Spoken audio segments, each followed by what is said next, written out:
I never imagined my first day back in the office would end with me being fired. The audacity of the new CEO Thomas was staggering, and his arrogance blinded him to a truth only I knew. I was the real owner of Sundown Company. Betrayed, dismissed, and underestimated, I spent weeks observing, manipulating, and setting the stage. Every whispered doubt, every subtle misstep from him and his right-hand man, David, became a carefully placed domino in my silent game of revenge. By the time the board realized the truth, the damage was already done. Thomas and David had destroyed their own credibility, and I had reclaimed my company without ever revealing my hand. This is the story of quiet, calculated power, a journey through betrayal, heartbreak, and strategic vengeance that ends not with chaos, but with calm, empowered victory. My name is Clara, and this is the story of the day I lost a job I never actually held, in a company I secretly owned. I still remember the Texas heat that morning, the way it rolled across the parking lot like a slow tide of shimmering glass. It was barely 8:30, and the sun had already turned the asphalt into a dark mirror. I could see my reflection in it as I stepped out of my car, hair pinned back, plain blouse, nothing remarkable, nothing that hinted at the truth. I wasn't there as Clara Hayes, majority shareholder of Hayes & Co.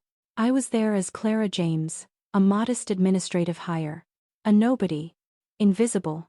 That was the entire point. The board didn't know I'd be coming. The employees didn't know I'd be coming. And certainly not in his wildest, most arrogant dreams did the new CEO know I'd be coming.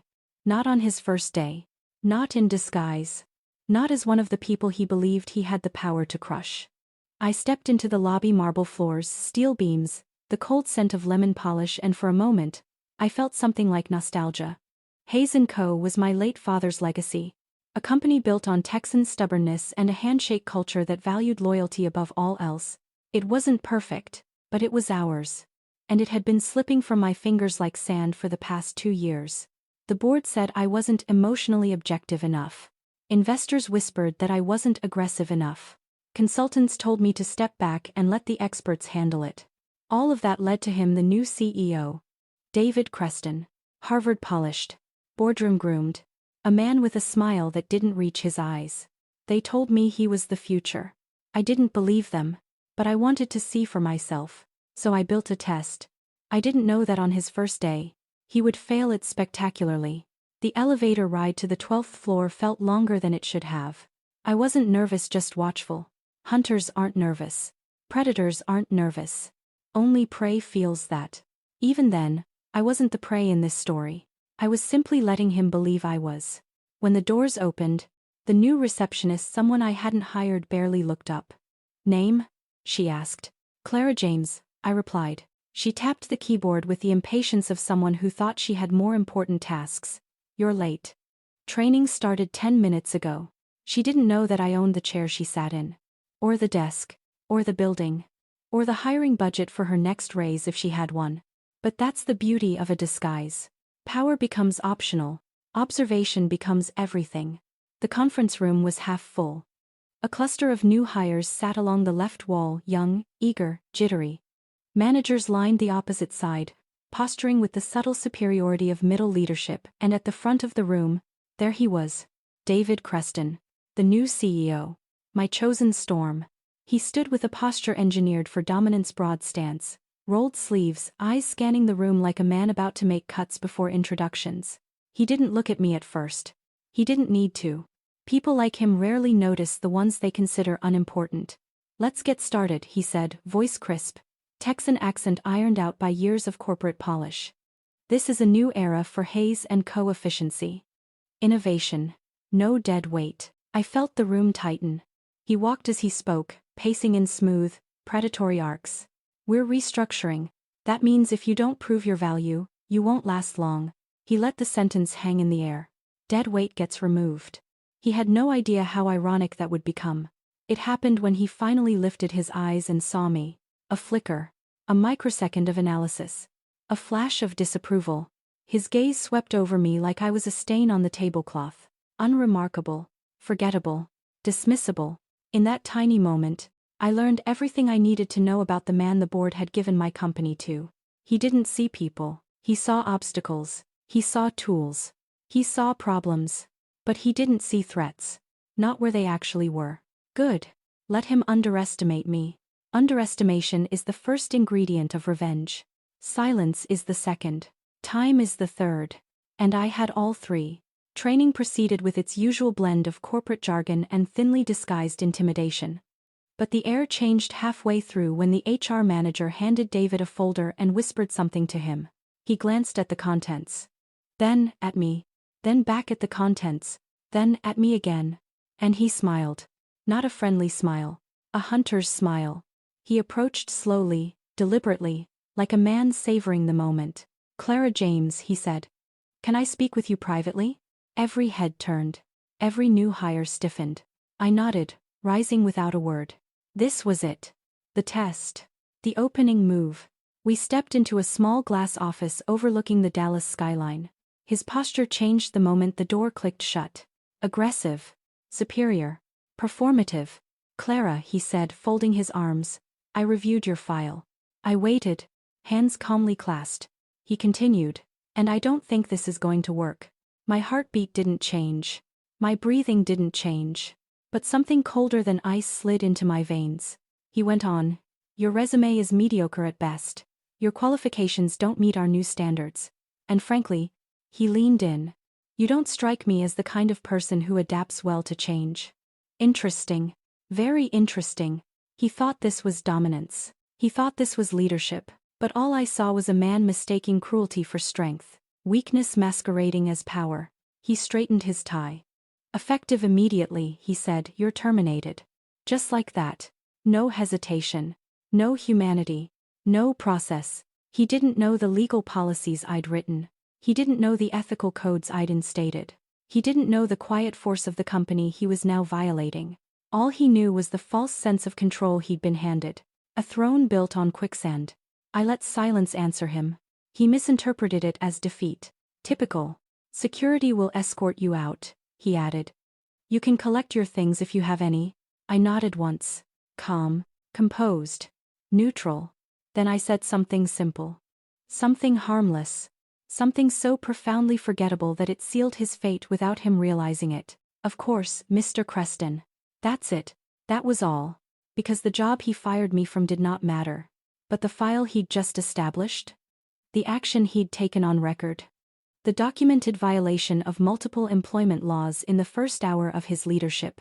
That mattered quite a lot. He thought he'd removed dead weight. But all he'd done was put the rope around his own neck.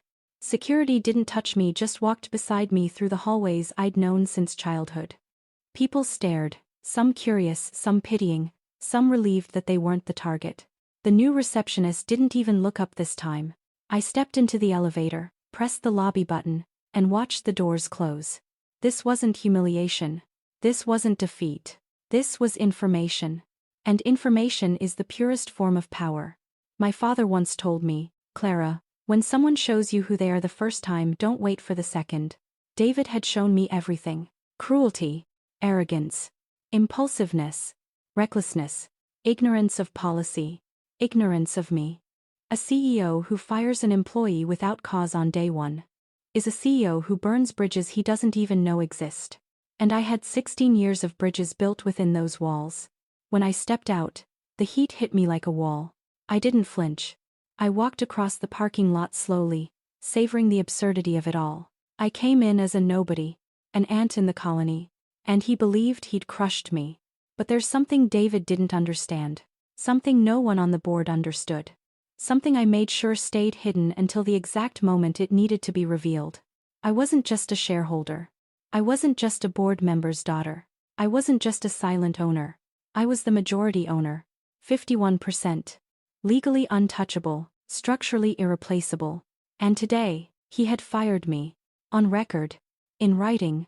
Without cause. Without due process. Without knowing who I truly was. He had just handed me the weapon I needed. The weapon I'd been searching for. The justification. The proof. The trigger. He misjudged me. And he misjudged the company he thought he controlled. That was his first mistake, but not his last. If you're hearing this and think, that would never happen to me, you're wrong. It always happens when you least expect it. So don't risk missing what comes next. Subscribe now before you end up on the outside of your own story, just like he did. And if you don't subscribe, go to the comments and explain why. I'll wait. The message on my phone glowed against the reflection of the Texas sun. We need to talk. He's already making moves. No name. No signature. Just a warning vibrating through the air like a struck wire. For a moment, I simply stared at the words, letting them sink in. Someone inside the company already knew what David had done. Someone had seen something. Someone was reaching out to me. I slid into my car, closed the door, and the outside world went silent. The kind of silence that feels like the moment before a storm breaks. I typed back one word, where?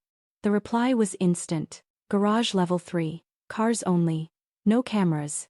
So they knew exactly what they were doing. The garage was darker than usual, clouds now covering the sun, giving the concrete a storm-tinted blue. My footsteps echoed as I moved between the rows of parked cars, careful, observant, measuring every shadow. Level 3 had always been my father's preferred hiding place for private conversations. No cameras, no badge tracking. Strategic blind spots he insisted on when the building was constructed. I wondered who else knew about them. Then I heard it, a fast breath, the scrape of a shoe. Clara? A voice whispered. I turned. From between two SUVs emerged Daniel Reyes, head of accounting, mid-40s, sharp eyes, even sharper instincts. He'd served the company longer than most executives. He was loyal not to the board, not to the shareholders, but to my father, to me. But the last time I'd seen him was 9 months ago, at the winter finance review. He'd barely spoken then. He'd been avoiding me ever since the board began cutting my power. Yet here he was now, breathless, urgent, and scared. Daniel, I said calmly. You asked for me. He scanned the garage before stepping closer. What happened this morning, he asked. I didn't answer right away. I let him see my expression, the neutrality, the cold stillness. His jaw tightened. So it's true, he muttered. He fired you. Yes, I said. He cursed under his breath. Then he leaned in, lowering his voice. He's been digging, Daniel said. Into your role. Your records. Even your father's estate files. My spine stiffened. Why? Because he thinks you're a threat. Even before today. Interesting. Very interesting. What else? I asked. He told HR that he wanted you gone in the first sweep. He'd already flagged your name before he even met you. My fingers curled slowly at my sides. Not in anger, but in understanding. So he intended to fire me the moment I walked into the building. Daniel nodded. He sees you as dead weight. A leftover from the old era. He wants a clean slate. A clean slate, that phrase. Men like him loved their symbolism. If that's his vision, I murmured, he'll be blindsided by the dirt under his own feet. Daniel sighed, rubbing his forehead. There's more, he said. Something you need to see. Today, if possible. What is it? He hesitated. Documents, meetings, conversations, and he looked at me with eyes that weren't just worried, they were apologetic. People he's already pushing out. Quietly, a hollow ache opened beneath my ribs. This wasn't just restructuring. This wasn't just arrogance. This wasn't just a CEO being ruthless. This was a purge. Targeted, calculated, fast. He wasn't just firing me. He was tearing apart the culture my father built. The loyalty he valued. The people who had given their lives to Hayes & Co. And for the first time that morning, a flicker of real emotion broke through my calm. Not heartbreak, not fear, anger. Daniel reached into his jacket and pulled out a thin envelope. He pressed it into my hand. This, he whispered, is the first crack in his kingdom. I got into my car to open it. Inside were copies of emails forwarded secretly from a senior HR manager, late-night timestamps, private memos, executive channel instructions. All from David. All issued before he even stepped foot into the building. And one stood out immediately. Priority has shown. Remove non-essential legacy personnel. Start with the admin team and anyone with direct ties to the Hayes family. So it wasn't impulsive. It wasn't random. It wasn't an accident of ego. He had targeted me. Targeted anyone who had once been close to my father. Targeted loyalty itself. Daniel's voice cut into the silence. He's planning a full leadership overhaul in 90 days. Legal or not, he doesn't care. He thinks the board will back him. I looked up slowly. He thinks the board belongs to him. Daniel nodded. And he thinks you're powerless. A faint smile touched my lips. He's wrong. I opened another document. This one was a schedule. The first meeting circled in red. 11:30 a.m. private call with board chair. In bold letters beneath. Topic: Request for emergency shareholder limitation vote. My pulse stilled. Emergency shareholder limitation vote. A move designed to reduce the power of a majority owner. Usually temporary. Often political. Dangerous. Illegal when done without cause. Daniel, I said slowly, he's trying to limit me. Before you even knew he existed, Daniel replied. I closed the folder. This isn't ambition, I said quietly. This is fear. The question slid into my mind and sat there, heavy. Why would a man I'd never met, a man who didn't know me, a man who believed I was powerless, be afraid of me? Unless he knew something he wasn't supposed to know. Did he say anything else? I asked. Daniel hesitated. There were rumors, he said, that he's been talking to someone. Who? I don't know, but he's been making late-night calls. Strange ones. About the Hayes estate. About your father's He stopped. My father's what? I demanded. Daniel's throat bobbed as he swallowed. About your father's death. The garage seemed to tilt slightly. A cold edge sliced through the air. What did he say? I whispered. That the company was vulnerable because you weren't prepared, Daniel said. That you weren't stable. That he needed to protect the business from you. I am. My jaw clenched. Did he say where he got this idea? No, Daniel answered. But he said it with certainty. Certainty. Someone had fed him that narrative. Someone close. Someone with access. Someone with influence. Not a stranger. Not a junior employee. Someone the board trusted. Someone inside. This wasn't just a CEO with an agenda. This was a conspiracy. I didn't know who was helping him. Not yet. But I knew this. I wasn't the only target. I was simply the first. I stepped out of the car, closing the door gently. Daniel watched me, waiting, hoping for direction. Daniel, I said softly. I need you to keep quiet. He nodded immediately. Of course. Not a word. Not to HR. Not to your team. Not to anyone. He straightened. You think he's watching me? I know he is. Daniel exhaled. Then what's the plan? I lifted the envelope slightly. This, I said, is enough to start a reaction. I saw a hint of relief in his posture. You're going to take it to the board? No, I answered. His eyes widened. Then who? I turned toward the exit ramp of the garage, the sunlight streaming in like a stage light. First, I said calmly, I'm going to disappear. Let him think he's won. Daniel blinked.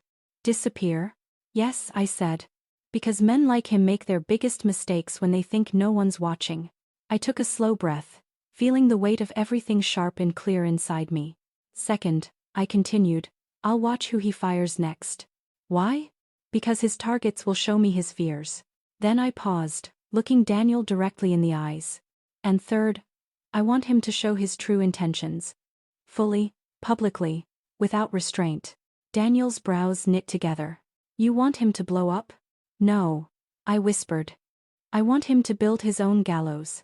As I walked toward my car again, Daniel called after me. Clara. I turned. His voice softened. Your father would have been proud. My chest tightened, just a fraction. I'm not doing this for him, I said. He nodded, understanding more deeply than I expected. For the company then? He asked.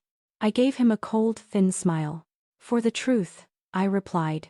And for myself. Driving away, the Dallas skyline flickered in the rearview mirror like a fading heartbeat. My thoughts sharpened.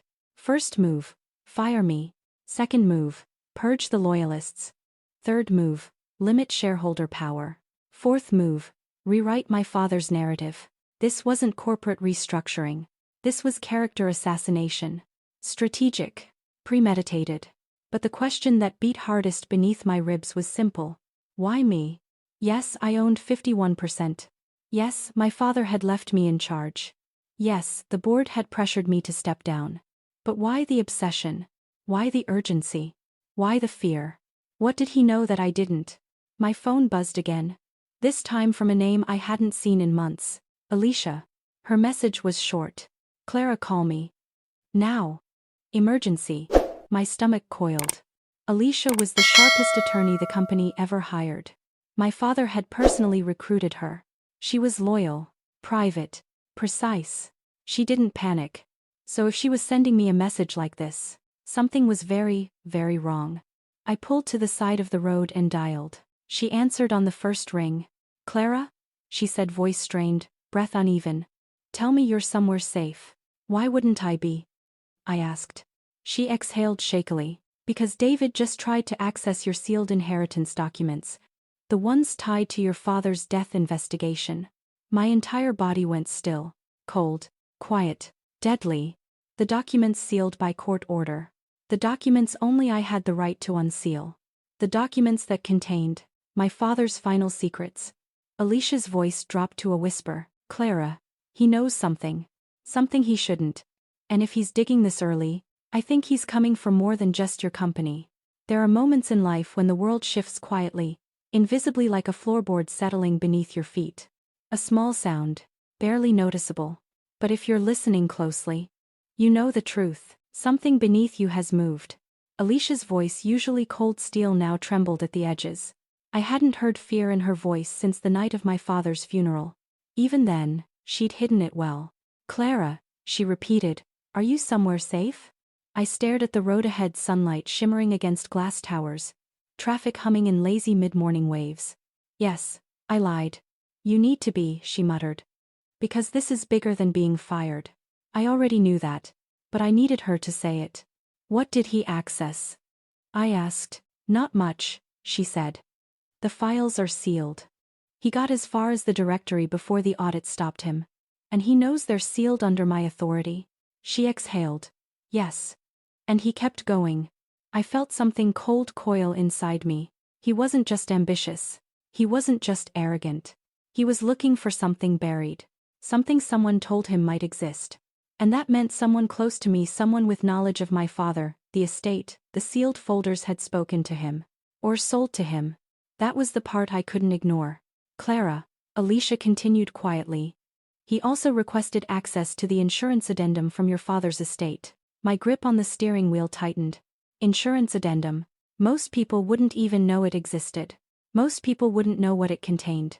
But one person did. Only one. "Who gave him clearance to look?" I asked. "No one," she replied. "He tried to override it himself."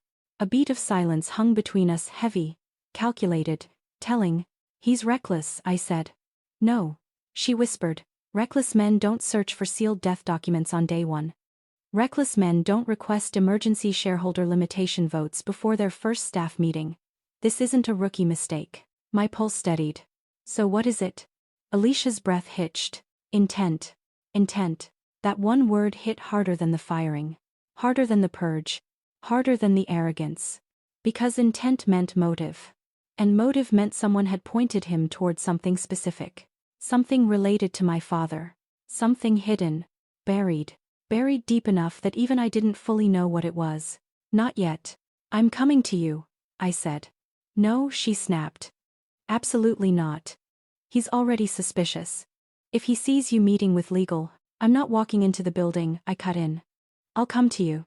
Alicia hesitated. "Finally, fine. 30 minutes. Don't be followed." I hung up. I wasn't afraid. Fear is loud, clumsy, panicked. What I felt was quieter. Sharper. More precise. Suspicion. Suspicion is a blade tucked beneath the tongue, silent, lethal, patient. And I had the sinking feeling that every step I had taken in the last year had been watched. Measured. Predicted. Not by him. He wasn't capable of a long game like that. But by whoever had planted him there. Whoever had told him where to look. Whoever had told him that my father's estate files mattered. Whoever had whispered the words that turned me from legacy owner into threat. Alicia's private office wasn't downtown. It was hidden behind an unmarked door above an old jewelry shop, one of the many secrets my father left behind. Security through obscurity. I parked 2 blocks away and walked, watching every reflection in every window. Not paranoid. Just aware. The buzzing neon sign above the jewelry shop flickered faintly as I approached. I climbed the narrow staircase, knocked twice our old code, and the door unlocked. Alicia stood inside, dark hair pulled back, suit jacket off, sleeves rolled up. She looked like she'd been sprinting through paperwork for hours. She locked the door behind me. "No phones," she whispered. I handed mine over. She placed it in a signal-blocking pouch. Then she looked at me for a long moment, really looked like she was searching for something in my face. "You're calm," she said. "I am." "You shouldn't be." I replied. "This is information. Information is leverage." Alicia exhaled sharply but didn't argue. She moved to her desk, lifted a stack of folders, and handed me one thick binder with a red stripe across the cover. My father's estate review. I hadn't seen that binder in years. Not since the night everything changed. I opened it slowly.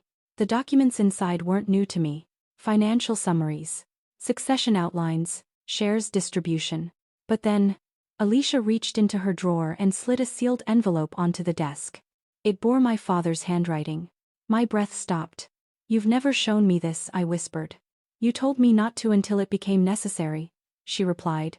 "And it's necessary now?" Alicia met my eyes. "Yes." My fingers trembled as I picked it up. The seal was unbroken. Intact.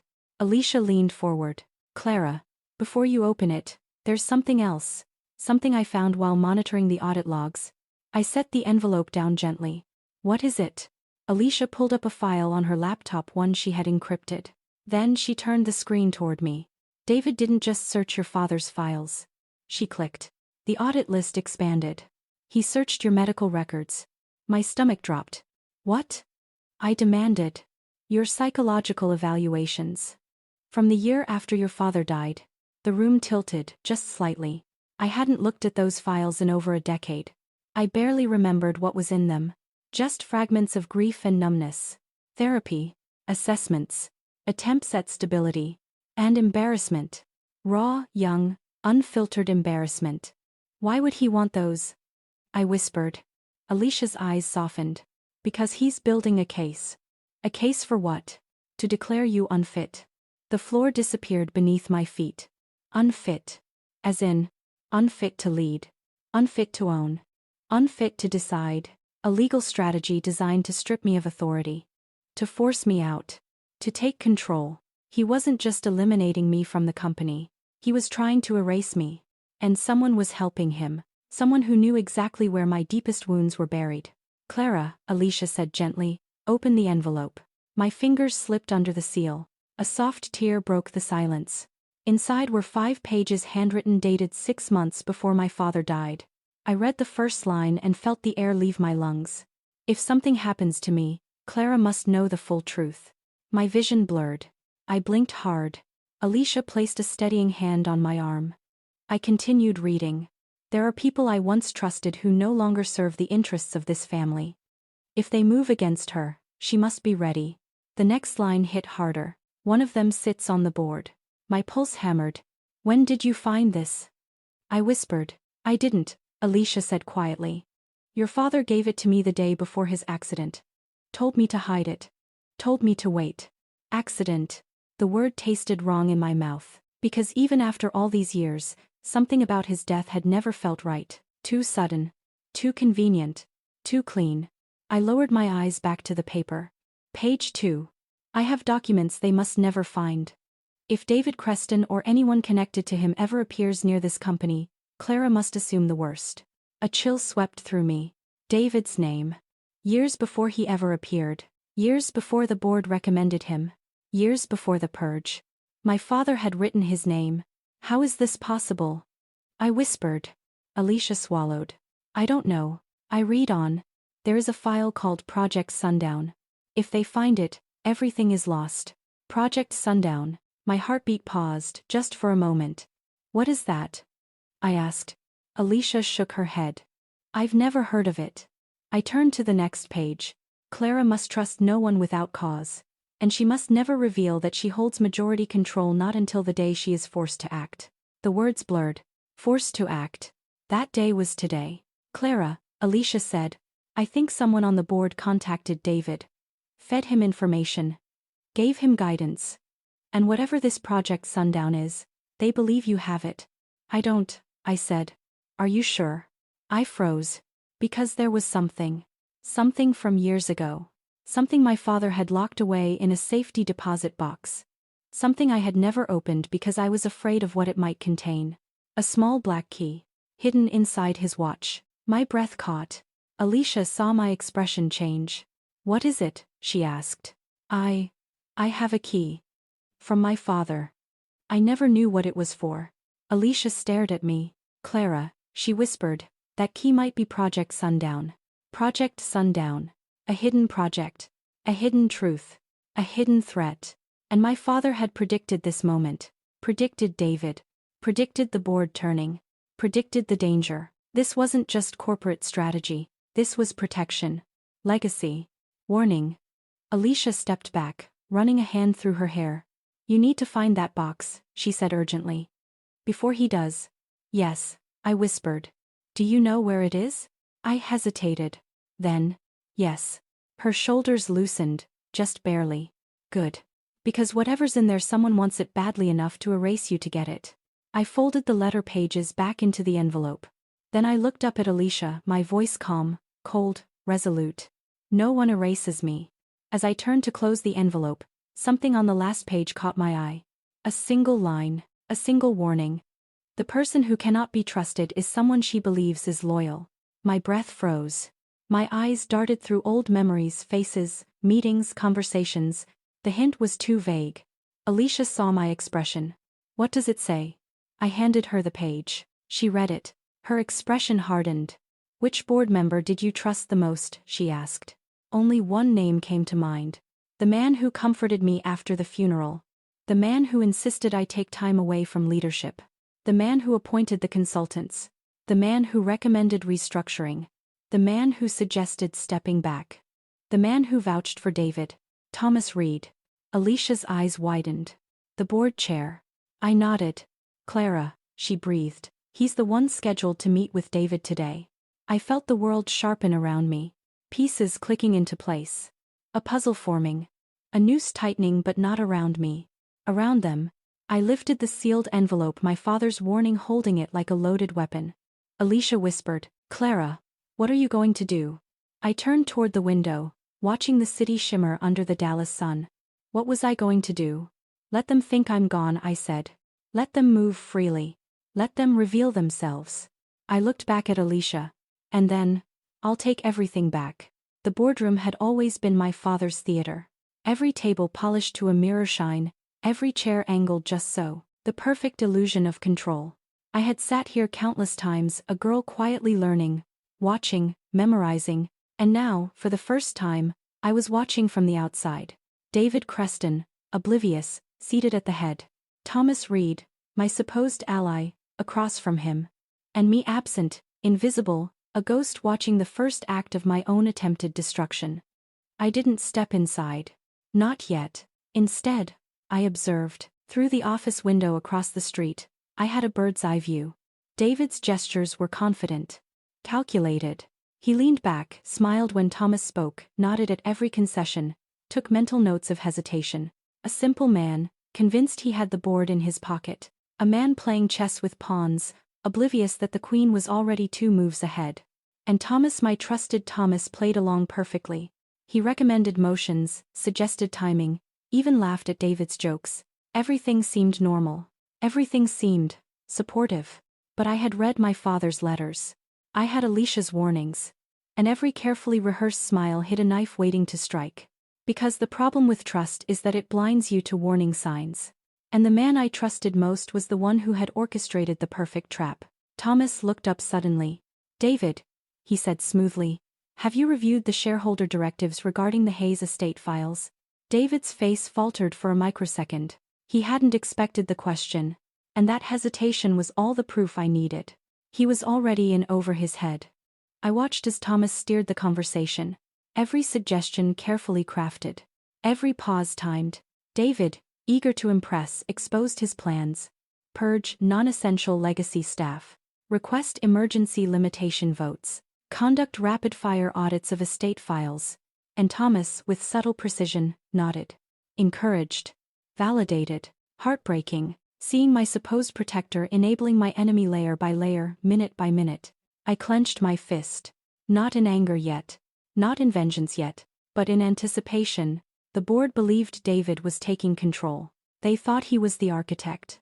But the real design, my father's design, was still hidden. And I held the blueprint. As the meeting progressed, I realized something worse. Thomas wasn't just enabling David. He was feeding him.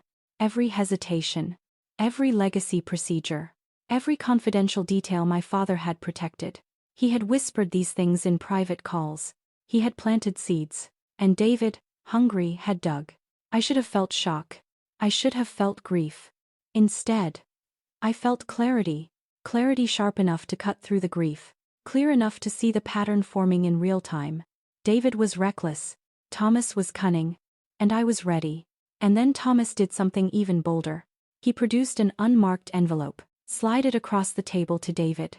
David opened it. And the expression on his face, half surprise, half greed, told me everything.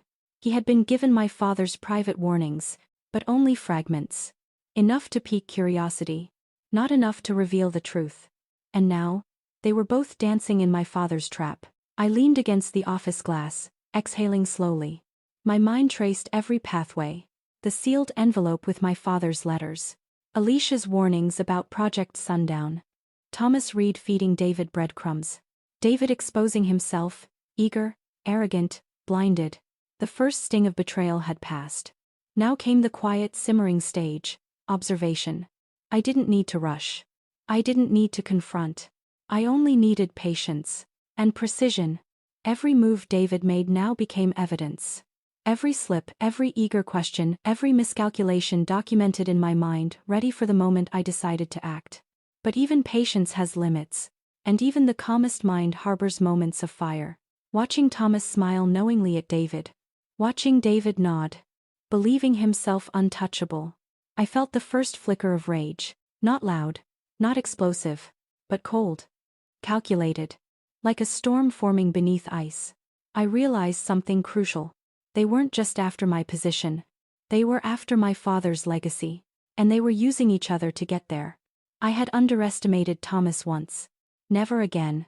A soft ping in my pocket. My phone vibrated silently against the glass. A text from Alicia. Clara, he's going to make the first public move this afternoon. Prepare. Public. The first stage of his mistake. And I smiled quietly, darkly. I spent the next hour in the nearby cafe, watching the building. Every exit.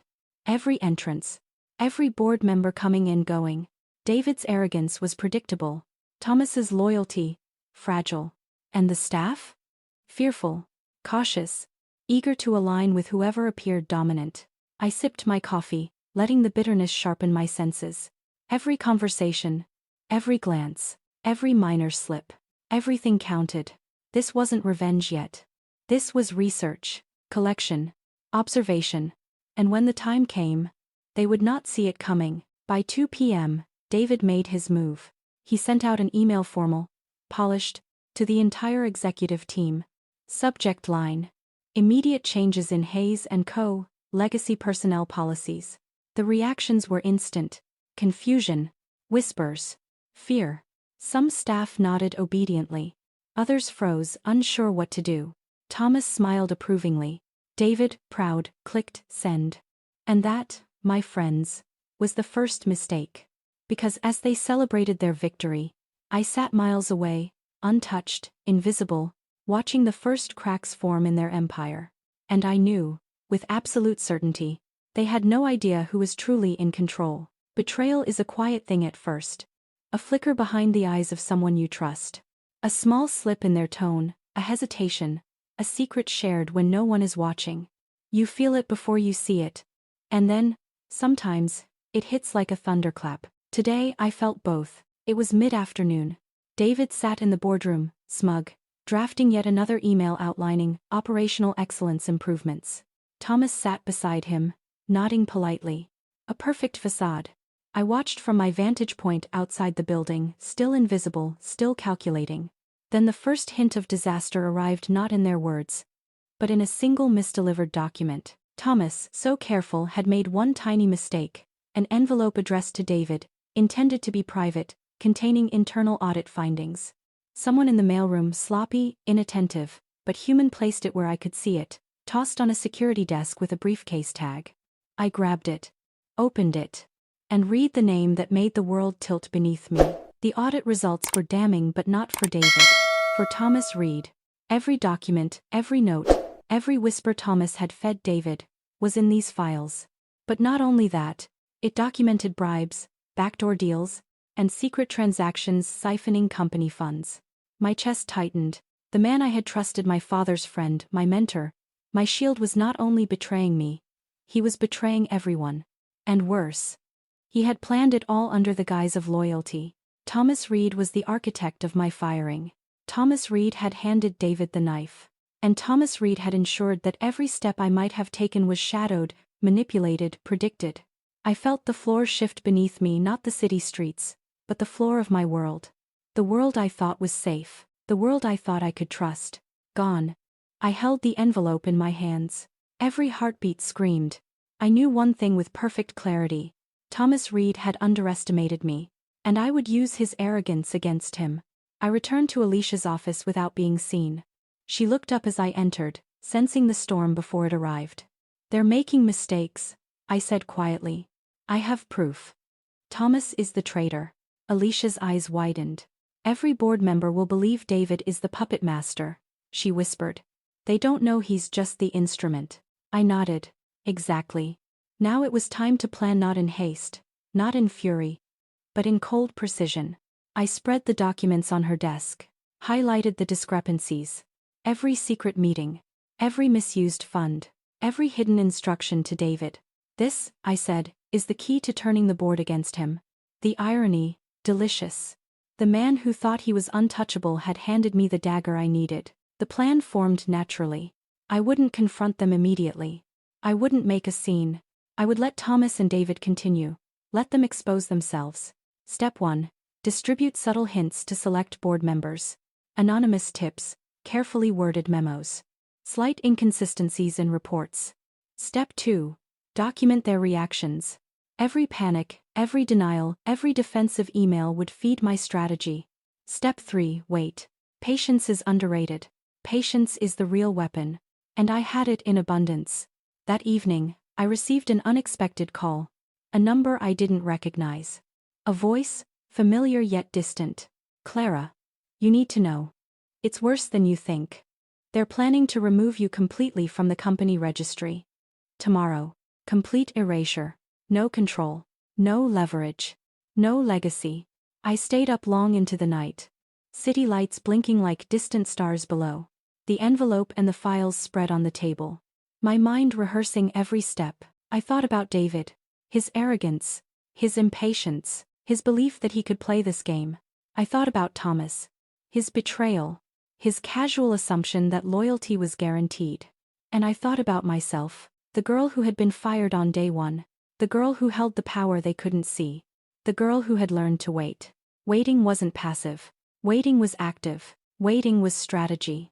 Waiting was vengeance. I opened my father's sealed envelope one more time. The final line stared back at me. "Clara must strike when the wolves believe she is asleep. Tomorrow, I would move, and they wouldn't even know she was awake." I turned to Alicia. "I know what I need to do," I said softly. "But I need you to be my eyes on the inside." She nodded, her expression grave. "Every board member, every executive, they're walking into your plan. Just don't underestimate them." I smiled faintly, a cold, calculated smile. I never have. Thomas and David thought they were in control. They were moving pieces on a board they didn't realize I had already set. And tomorrow, every secret they've hidden would be their undoing. Let the masquerade begin. Betrayal leaves a residue. It's not immediate. It doesn't roar. It settles quietly, a bitter sediment in your chest. You feel it in the moments no one else sees. When you pour a glass of water, when you sit with your eyes closed, when the world hums around you and you are silent. I sat alone that night, the city lights painting fractured reflections across the apartment walls. Thomas Reed, the man I had trusted above all, had played both puppet master and saboteur. David Creston, the arrogant fool, had fallen willingly into a trap I had not yet sprung. And I, Clara Hayes, had done nothing but watch. Anger doesn't always scream. Sometimes it whispers. It winds around your thoughts like smoke, slow and deliberate, leaving you sharper with every inhale. I poured another glass of water and stared at my reflection in the window. Not the Clara they knew. Not the girl who had been fired on day one. But the Clara who knew every secret, every deception, every weakness. And now, they would learn that patience can be far more terrifying than rage. I thought of my father's final instructions. The letters. The sealed envelope. Project Sundown. There was one line that had haunted me since I opened it. Clara must strike when the wolves believe she is asleep. I wasn't asleep. And they thought I was. I walked through my apartment slowly, almost ritualistically. Each step a thought. Each thought a strategy. Thomas had been my confidant. My protector. My father's friend. And he had handed me to David on a silver platter. Everything I had trusted, everything I had relied upon, broken. I curled into the couch and allowed myself a small moment of grief. Not for the loss of my job, not even for the threat to the company, but for the quiet realization that someone I had loved, someone I had believed would never harm me, had done exactly that. Betrayal is a wound that cannot be seen. It festers quietly, and it sharpens your mind in ways rage cannot. I sat upright, letting the grief transform into something sharper. Patience. Observation. Planning. I would not act blindly. I would not confront recklessly. I needed leverage. I needed exposure. I needed to let the enemy reveal themselves in full, believing themselves untouchable. Thomas's arrogance was my first tool. David's overconfidence my second. And my father's foresight the blueprint that would ensure victory. And I was ready. Alicia's message arrived at midnight. Short. Urgent. Clara. Thomas met with David tonight after hours. They're planning their next move. I overheard mention of a trust amendment. You need to act. The wolves were circling. And the time to strike was coming sooner than I expected. I retrieved the envelope again, my fingers tracing the edges. The words of my father echoed in my mind. Trust no one without cause. And never reveal your control. Every document, every hidden file, every note in the envelope became a piece of a weapon I was assembling in silence. The pain of betrayal had sharpened me. It had honed my patience. It had clarified my purpose. And as I looked at my reflection in the darkened window, I allowed a small, quiet smile to form. The kind of smile that comes before a storm. By the early hours of the morning, my plan was precise. Track and document Thomas's communications with David, every word, every email, every whisper. Secure Project Sundown files. The key hidden in my father's watch would be the doorway to control. Prepare selective leaks to board members, subtle, anonymous hints that would create doubt and division. Ensure Alicia remains my eyes on the inside. She would feed me information without alerting Thomas or David. I would let their hubris destroy them. I would remain unseen, unheard, untouchable. And then, I would reclaim everything. As the first hint of dawn crept across the Dallas skyline, I realized the truth. They believed they had destroyed me. They believed I was powerless. They were wrong. Revenge is never immediate. It is not a burst of fire or a shout in the night. It is a plan, a delicate arrangement of pieces, patience, timing, and psychological precision. And tonight, my plan began in earnest. The first step was understanding every angle, every weak point, every hidden lever of power within Hayes & Co. Because revenge without knowledge is failure disguised as emotion. And failure, I would not allow. I slipped into the old Hayes archives late at night, the building empty and still. Dust hung in the air, the scent of paper and ink heavy in the silence. I moved quickly, silently, fingers tracing the spines of ledgers, envelopes, and confidential binders. And there it was, Project Sundown, the project my father had never fully revealed to the board. The true backbone of the company. The key to reclaiming control. I opened the files carefully. Blueprints, financial records, personal letters, a network of influence my father had built and protected meticulously. And a single line made me pause. Clara must have full knowledge before the wolves awaken. I had the knowledge now. And then I noticed it. A hidden folder, unmarked, tucked between the balance sheets. It was encrypted, password protected. I smiled faintly. Because the only person who could unlock it was me. The wolves may have teeth, but I held the key to their cage. I returned to my apartment with the files secured. The night was still, heavy with tension. I spread the documents across the table, sorting, reading, cross-referencing every detail. Step 1. Exploit Thomas's arrogance. Feed subtle hints to board members questioning Thomas's integrity. Position him as the manipulator, the puppet master. Step 2. Expose David's recklessness. Use missteps, poorly phrased emails, and overconfidence against him. Lead the board to see him as the figurehead, powerless, naive, and vulnerable. Step 3. Activate Project Sundown. Reveal the true authority, myself, the rightful owner. Ensure it appears as a revelation, not a confrontation. Every step was calculated. Every move a psychological play. Every silence a weapon. Late into the night, Alicia contacted me via secure line. Clara, Thomas is planning to access the Sundown archives tomorrow morning. He suspects something. Perfect, let him think he's a step ahead. He isn't. I focused on the encrypted folder. Password guesses, pattern recognition, fragments of my father's handwriting. And finally, it clicked. Inside, hidden accounts, legal authorizations, shares, trusts, and veto powers, instructions for activating dormant board privileges. Everything my father had hidden from the world, everything Thomas and David could never imagine, was now mine.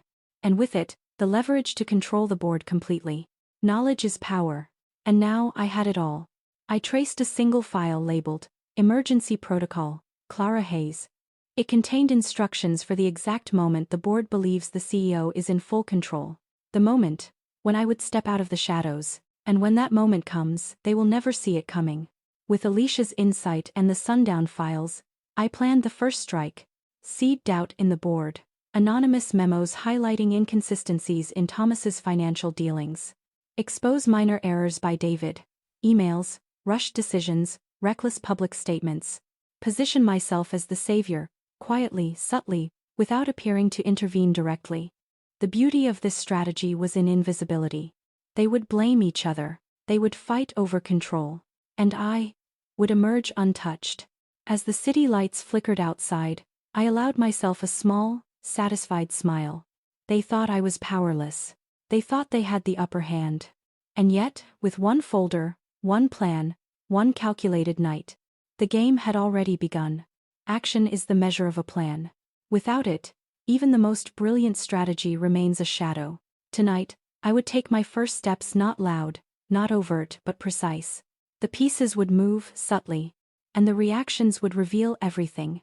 The wolves believed they were hunting, but in truth, they were the prey. I began with Thomas. Anonymous memos, carefully worded, highlighting small discrepancies in his financial reports. Nothing too obvious, nothing traceable, but just enough to create hesitation, unease, and paranoia within the board.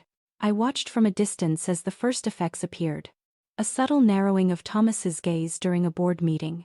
Hesitation when discussing audit results.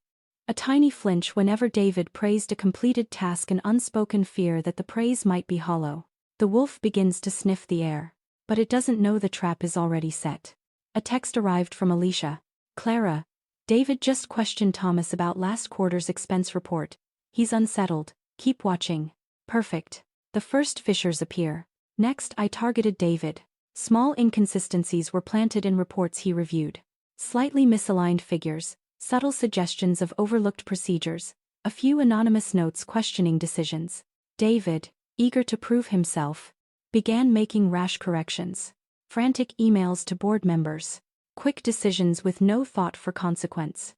His own overconfidence and impatience made him perfect for manipulation. And I watched quietly as the tension began to escalate.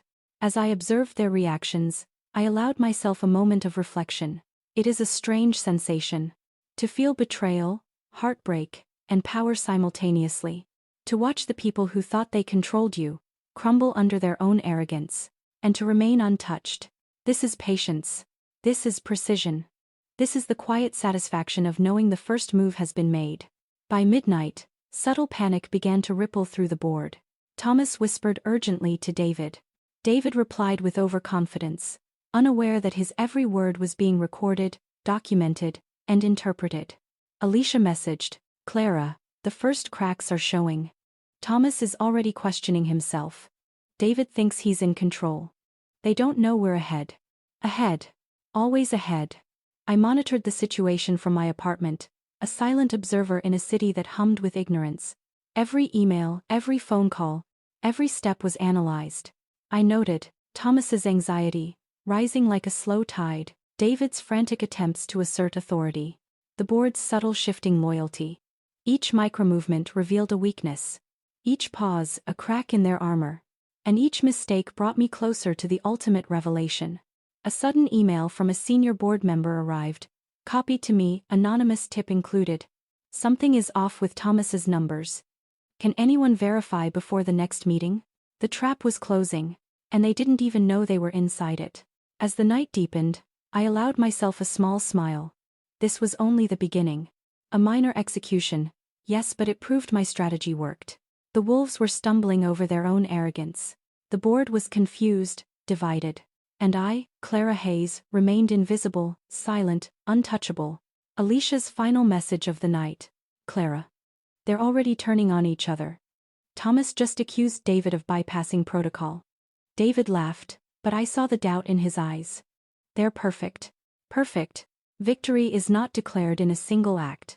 It is a rhythm, a cadence of observation, manipulation, and timing.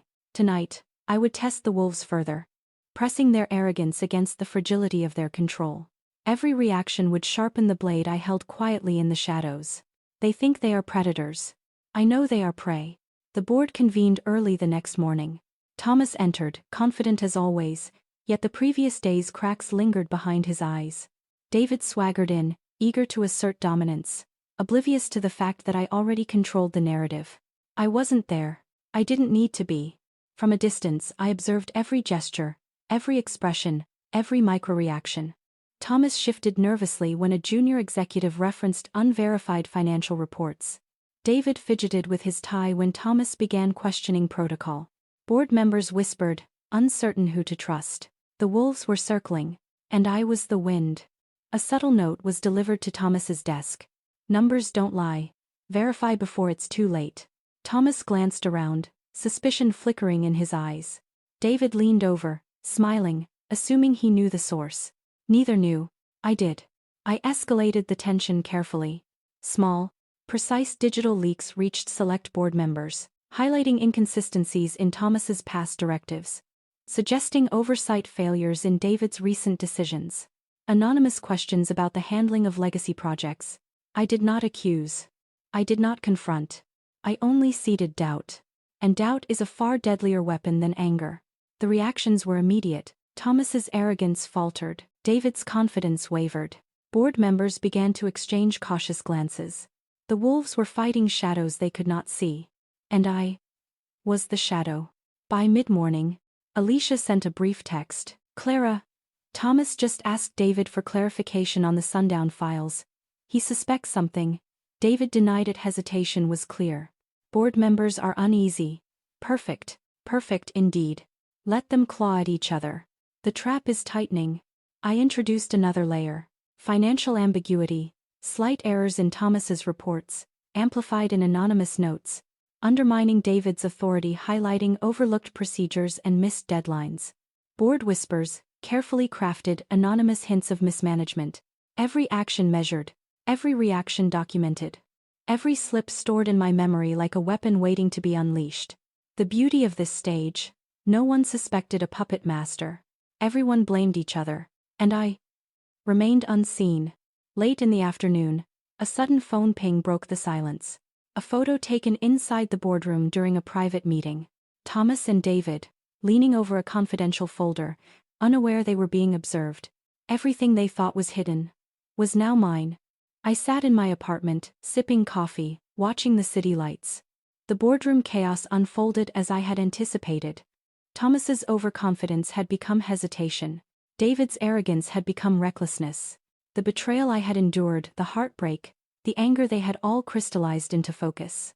And that focus became action. Every move, every slip, every fearful glance brought me closer to the ultimate truth. They would not survive this game. As night fell, Alicia messaged again. Clara, David just made a public misstatement in a conference call. Thomas questioned him directly afterward. Board members are already divided. They're panicking, but still unaware it's you controlling the narrative. the wolves are fighting shadows. The prey waits. Every game has its turning point, the moment where patience meets revelation, where the pieces, once predictable, suddenly shift beneath your hands. And tonight, the game shifted. Because what I discovered was not just a weakness. It was a betrayal layered beneath a betrayal. It began with a routine check. I was reviewing Thomas's emails again, searching for the faintest sign of panic or overreach. Patterns, inconsistencies, small errors, all of them were part of my strategy. And then I found it. An encrypted email, hidden deep in the system. Sent not to David, not to the board, but to someone far more dangerous. The contents: a secret agreement between Thomas and an external investor. Plans to sell critical company assets quietly. The exact moment they would attempt to freeze me out entirely. They weren't just trying to oust me. They were planning to steal the company. I leaned back in my chair, cold fury rising. Thomas and David had underestimated me. They had plotted in darkness, believing I was blind. They were blind to the fact that I already had eyes everywhere. The betrayal hit me like a punch I had not anticipated. I had assumed David was the naive fool, Thomas the sly manipulator, but I had not realized they had a co-conspirator beyond the boardroom. I felt a surge of anger, a deep, hollow ache in my chest. Not for the loss of power though that stung, but for the audacity of their deception. The casual assumption that I would remain passive. The wolves were hunting, but the hunters had chosen the wrong prey. I returned to the sundown files. Every legal document, every trust provision, every hidden directive my father had left. I cross-referenced them with the secret agreement I had uncovered. And a new strategy emerged. Exploit the external investor's dependence on Thomas. Subtle, anonymous warnings, undermining their confidence. Expose the asset sale to the board. But slowly, carefully, in a way that implicates Thomas and David equally. Accelerate my timing. The midpoint revelation meant I no longer had the luxury of waiting. They had overstepped. They had assumed invisibility. Now, they would pay. Alicia called in a hushed tone. Clara. Thomas is about to finalize the asset transfer. If you wait any longer, it might be irreversible. Irreversible? Not if I act tonight. I set my plan into motion immediately. Sent carefully crafted anonymous memos to board members hinting at the impending asset sale. Planted subtle evidence suggesting David's ignorance and Thomas's betrayal. Coordinated with Alicia to ensure that internal surveillance caught every misstep. The trap now had multiple layers. Thomas's arrogance, David's overconfidence, the investor's reliance on misinformation, all converging at a single point. My control. Minutes later, an email arrived, this time directly to me. Clara, we know someone is manipulating us. Stop this, or there will be consequences. Consequences? The only consequence was their own undoing. I stared at the city lights through my window, the envelope in hand. Every revelation, every betrayal, had become fuel. I felt the calm, icy satisfaction of someone who had finally seen the full scope of the battlefield. I was no longer merely defending what was mine. I was dismantling the arrogance of those who dared to betray me. Piece by piece. Silent. Precise. Perfect. And the wolves had no idea the prey had already taken control. Late that night, Alicia sent one last encrypted message. Clara. Thomas just discovered the anomaly in the audit trail. David is panicking. The board is whispering. They think it's a coincidence, but we know better.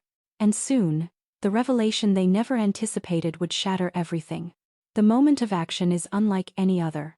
It is the culmination of patience, of observation, of planning. Tonight the pieces would no longer simply move, they would strike. And I would remain untouched, unseen, unassailable. The wolves had prowled in darkness, but the prey had become the shadow that controls the hunt. I began with the board. Anonymous memos, emails, subtle hints, all meticulously crafted, continued to sow doubt. Thomas and David were already unraveling, but now the pressure increased. Board members began questioning Thomas's competence outright. David's missteps were highlighted anonymously, forcing defensive reactions. The external investor, alerted indirectly to Thomas's unauthorized plans, began reconsidering his alliances. Every reaction was anticipated. Every hesitation, recorded. Every misstep, leveraged. Alicia's urgent text arrived. Clara. Thomas is demanding a private meeting with the board. He's panicking. David is flustered. They don't know what's coming. Let them meet. Let them panic. The trap is already springing. The key moment arrived during the afternoon board session. Thomas attempted to present the quarterly report, but the subtle manipulations had already taken root. Board members interrupted, questioning inconsistencies. David's defense sounded frantic, overconfident, and ultimately hollow. Whispers spread. Doubt hardened into suspicion. I did not need to speak. I did not need to reveal myself. Every misstep, every moment of hesitation, every whisper of fear did my work for me. They were trapped in a web they could not see. An anonymous note appeared on Thomas's desk. Verify your reports. The numbers don't lie. Accountability awaits. His face drained of color. David stammered, trying to control the narrative, but the cracks were too wide. The wolves were tearing at each other, thinking they were defending their territory.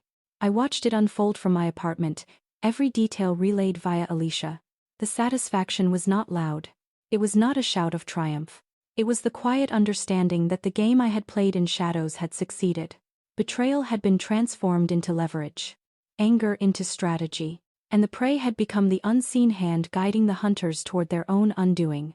Late that evening, a text arrived from a board member I had seated. Clara, we need clarity. Something is off, but we can't pinpoint it. Can you advise? They were begging for guidance, from me. And I had yet to reveal myself. I used the sundown files strategically, exposing minor discrepancies as anonymous tips to the board, highlighting legal privileges and trust powers only I controlled. Ensuring Thomas and David believed the pressure was coincidental, not orchestrated. The beauty of this stage, I needed no confrontation. No dramatic reveal. The chaos of their unraveling was my victory in itself. And I had only just begun. Alicia whispered through the secure line. Clara, David just admitted privately to a board member that he doesn't trust Thomas anymore. Thomas is visibly crumbling. They're tearing each other apart. Exactly as planned. The first true turning point. Complete. Every action has a consequence. Every plan, a ripple that spreads far beyond its origin. Tonight, the first true domino fell. And the cascade it began could not be stopped. They believed they controlled the game, but the board had begun to fracture. And I had the final pieces. The morning board session opened with tensions so thick it could be sliced. Thomas, pale and rigid, tried to command authority, but the subtle seeds of doubt I had planted had sprouted. Board members whispered among themselves, questioning his competence. David, frantic, attempted to assert dominance, only to trip over inconsistencies I had strategically highlighted. External investors began calling privately, their confidence shaken by the anonymous insights I had orchestrated. Every hesitation, every misstep, every look of panic I noted, stored, and amplified. The wolves were fighting each other, and I held the map to their destruction. Alicia sent a short message mid-morning. Clara. Thomas just threatened to resign if the board doesn't support him fully. David refused to intervene. The board is split. They're panicking. Perfect. Let them fracture. Let the dominoes fall. By afternoon, the consequences became undeniable. Thomas's credibility collapsed. Board members openly questioned his decisions, citing minor errors I had highlighted. David's authority eroded. His attempts to assert control only deepened the board's distrust. Investor pressure mounted. The external investor began questioning Thomas's ability to manage the company, putting additional strain on both men. Internal panic spread. Employees noticed subtle shifts in executive tone, fueling rumors and uncertainty. Each domino, carefully placed, fell exactly as I intended. Every chain reaction brought me closer to the ultimate revelation. I was not powerless. I was untouchable. And the board didn't even see me coming. A sudden message from Alicia. Clara, Thomas just tried to override a key company decision without board approval. David didn't back him. Everyone is looking at the sundown files for guidance. The pieces are moving. The final stage is near. The wolves are cornered. And they don't even know it. I escalated the pressure strategically, leaked subtle, anonymous hints of Thomas's mismanagement to senior executives, highlighted David's poor judgment in selecting projects to board members, allowed the board to see the sundown files indirectly, without revealing my involvement. Every revelation was designed to strengthen my position. Every reaction from Thomas and David became a weapon in my hands. The chaos I had orchestrated was not accidental, it was inevitable. And the outcome would be absolute. By evening, Alicia whispered urgently, "Clara. Thomas is pleading for a private meeting with several board members. David is visibly panicking. They're trying to salvage control, but it's too late. Too late." From my apartment, I observed the culmination of weeks of planning. The betrayal, the heartbreak, the rage, it had all led to this moment. The wolves were exposed, fractured, and vulnerable. And I remained silent, untouchable, in control. The first major consequence was irreversible. And the path to full reclamation was now clear. Late that night, Alicia's final message arrived. "Clara, the board is scheduling an emergency meeting tomorrow. They want clarity. Thomas and David are desperate. They don't know who they're dealing with. Let them come. I am ready." There is a moment when arrogance meets reality, when overconfidence collides with the invisible hand of strategy. And tonight, Thomas and David would feel the first true weight of their underestimation. The wolves were unraveling. And I was the cause. The following morning, the board convened in a storm of uncertainty. Thomas entered, pale and rigid, attempting to assert control. David followed, mask of bravado in place, but every subtle movement betrayed panic. I watched them from the shadows of observation, as Alicia relayed the room in real time. Every gesture, every flinch, every hesitation I noted. Thomas spoke quickly, defensively, as if force could replace credibility. David interrupted him, too loudly, overcompensating for his fear. Board members whispered, glances darting, questioning the authority of both men. The collapse had begun. A subtle digital tip appeared on the boardroom screens, attributed to anonymous internal auditing. "Please review Thomas's authorization of sundown project deviations." Thomas froze.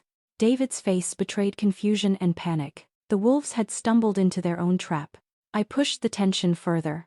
Anonymous emails, carefully worded, reached key board members, highlighting Thomas's past errors in decision-making, revealing David's overlooked missteps in project management, hinting at external investor concerns, without exposing my hand.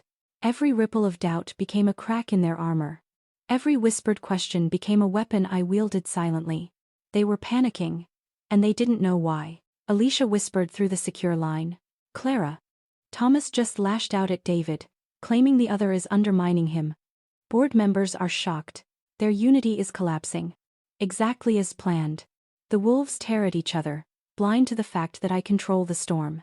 I watched it unfold from my apartment, sipping black coffee, feeling the cold satisfaction of precision. The anger I once felt, betrayal, heartbreak, resentment, had crystallized into focus. Every micromoment of their panic was proof that patience and calculation surpass raw emotion. I was not seeking revenge for spectacle. I was seeking dominance, control, reclamation. And it was working. Mid-afternoon, Alicia's message arrived. "Clara." David tried to corner Thomas after the meeting. "He's shaking, desperate. Thomas doesn't know who to trust. The board is fractured. It's perfect. The prey becomes predator. The predators are blind." Though I did not physically enter the room, the confrontation was personal. Thomas's crumbling confidence was mirrored in every hesitant gesture. David's desperation crackled in the tension between words and actions. Board members, caught between the two, began leaning toward the anonymous guidance, my guidance. It was the quietest confrontation of all, no words, no physical presence. But the psychological impact was undeniable. I was everywhere, and they were nowhere. By evening, Alicia whispered one final update. "Clara. Thomas just admitted to a senior board member that he can't trust David. David admitted the same about Thomas. They're isolating each other, and the board is now looking for a stabilizing influence. Someone they don't suspect. Exactly as intended, the wolves have turned on each other, and the silent hand guiding them is mine. All the threads I had carefully woven, the paranoia, the cracks, the whispered doubts. Tonight, they converged into a single, inevitable climax. The wolves believed they were hunting, but they did not see the prey had already become the apex predator. The emergency board meeting convened, more tense than any prior session. Thomas and David arrived, both pale, both tense, both unaware of the full scope of the storm I had orchestrated. Board members were restless, questioning every move, every decision.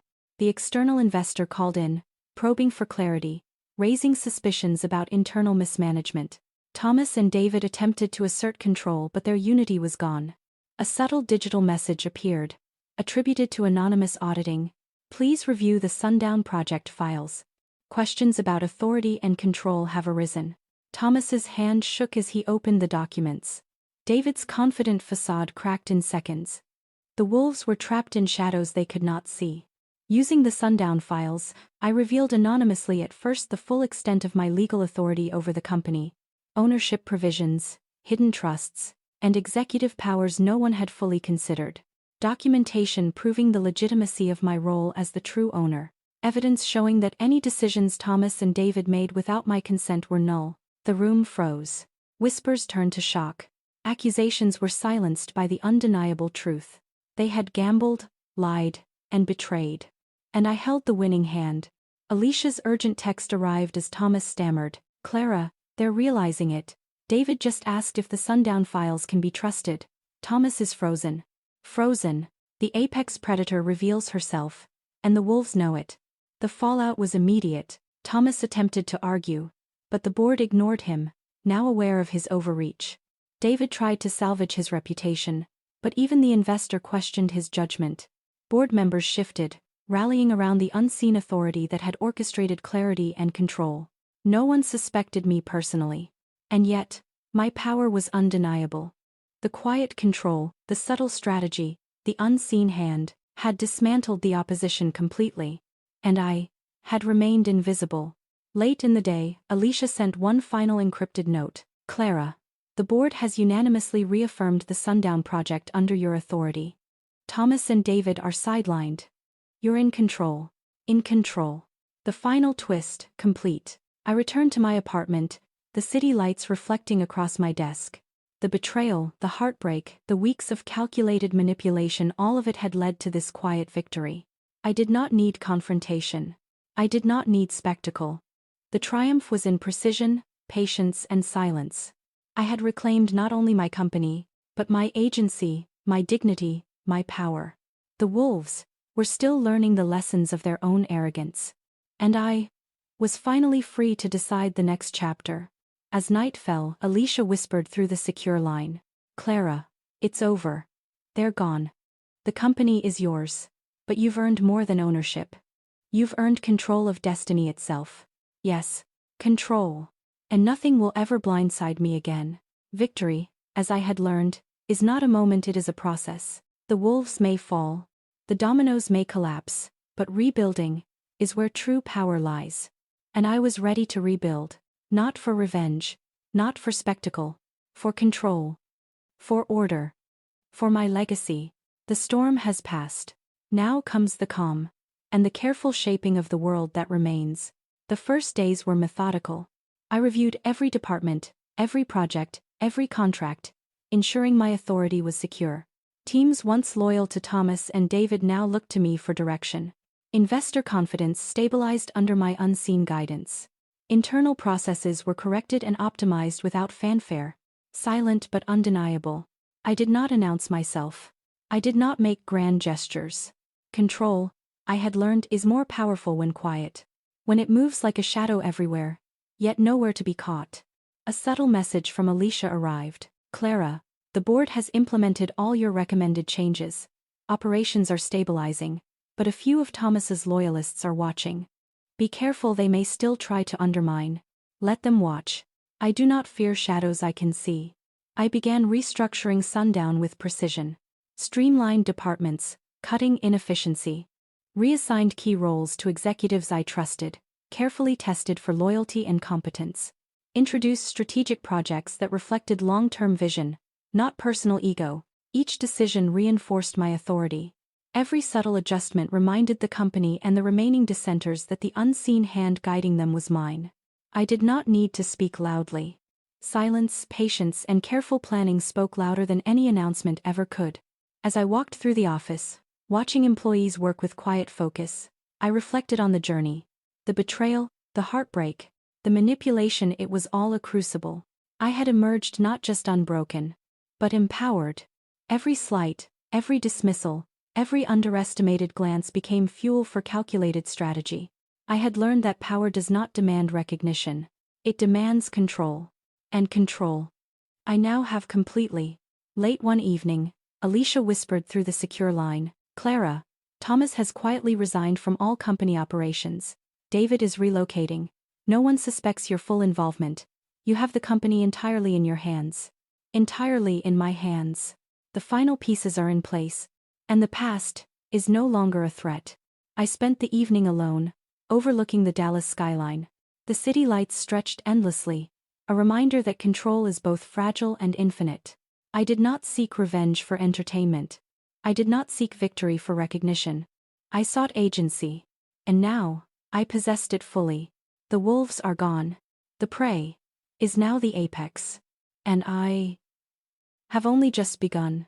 Alicia's final note arrived quietly. "Clara, the company is stable, loyal, and ready to thrive. But this is only the beginning. You have control of more than just Sundown now. Control, power, agency, and a future crafted quietly, deliberately, unstoppable. And now, it is over. The betrayal, the lies, the chaos, they have all been transformed into lessons, into a blueprint for control, into silent power." Sitting in my apartment, overlooking the city lights, I allowed myself to remember the path that led here. The first day I was dismissed, blindsided by Thomas's arrogance. The heartbreak of betrayal, subtle and sharp, from those I had once trusted. The long nights of observation, planning, and subtle maneuvering. The moment-by-moment unraveling of the wolves, caught in the web I had spun without them ever knowing. Every step was calculated. Every reaction anticipated. Every silent move brought me closer to agency, to control, to empowerment, and the irony was that they had taught me everything I needed to know to defeat them. I leaned back, sipping my tea, the city humming below. Power is not about noise. It is not about spectacle. It is about patience, perception, and the ability to move in silence. The moral is simple. Trust must be measured. Betrayal is inevitable, but it can be anticipated. And true victory lies not in revenge, but in reclaiming control over one's life, one's world, one's destiny. I have learned that the quietest moves are often the most devastating and the most empowering. I glance at the Sundown files one last time, now secured, organized, untouchable. The board, the employees, the investors, they all operate under the structure I silently constructed. Thomas and David, gone. Shadows of arrogance, lessons of their own undoing. I am not just a survivor. I am not just an owner. I am a strategist, a silent hand, a force they never recognized. And I will never be blind to betrayal again. The city sleeps. The wolves are gone. The apex predator quiet, unseen, unstoppable remains. And, if you've followed every step of this journey with me, consider subscribing. Because power, patience, and revenge when done right, is a story worth witnessing. If you won't, leave a comment explaining why you believe someone can outmaneuver fate. I'd love to read it.